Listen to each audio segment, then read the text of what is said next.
The whole school knew about the rivalry between Marcus and Eli. It had started in Year 7, when Marcus won the 400-meter final by half a second. The next term, Eli trained all winter and beat him by less than a stride. Since then, every sports day felt less like a competition and more like a battle. They never spoke much. They didn't need to.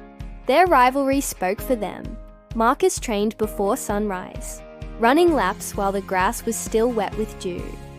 Eli stayed after school, sprinting until the sky turned orange. They watched each other from across the field, measuring, calculating, determined. This year's inter-school championship would decide everything. On race day, the stands buzzed with noise. Banners waved. Teachers blew whistles. The 800-meter final, the hardest race, was theirs. On your marks, Marcus glanced sideways. Eli stared straight ahead. Set. The gun fired. They exploded forward. The first lap was tight. Marcus led slightly, his stride smooth and steady. Eli stayed close, breathing controlled. By the second lap, the pace quickened. The crowd blurred. The world narrowed to pounding feet and burning lungs. With 200 meters left, Eli surged. Marcus pushed harder. They were neck and neck. Then it happened.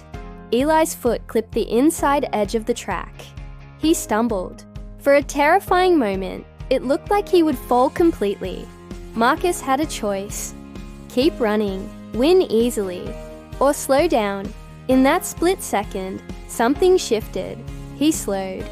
"Come on!" Marcus shouted, surprising even himself. "You've got this!" Eli caught his balance.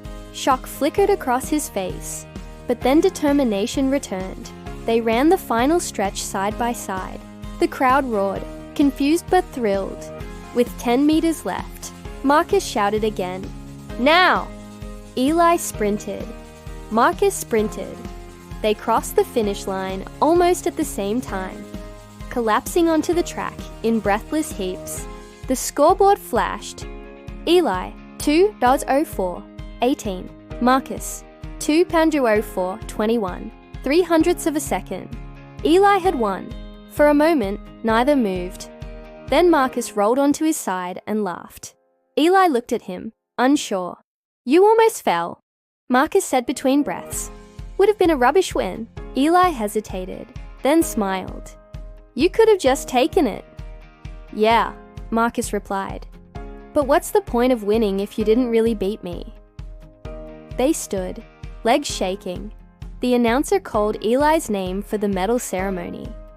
Instead of walking alone, he grabbed Marcus's wrist and pulled him along. When the medal was placed around Eli's neck, he lifted Marcus's hand into the air. The crowd cheered louder than before. From that day on, they were still rivals. But something had changed. They pushed each other harder. They competed fiercely. But when one stumbled, the other shouted encouragement instead of victory, because they'd learned something no stopwatch could measure. The best races aren't about defeating someone. They're about becoming better together.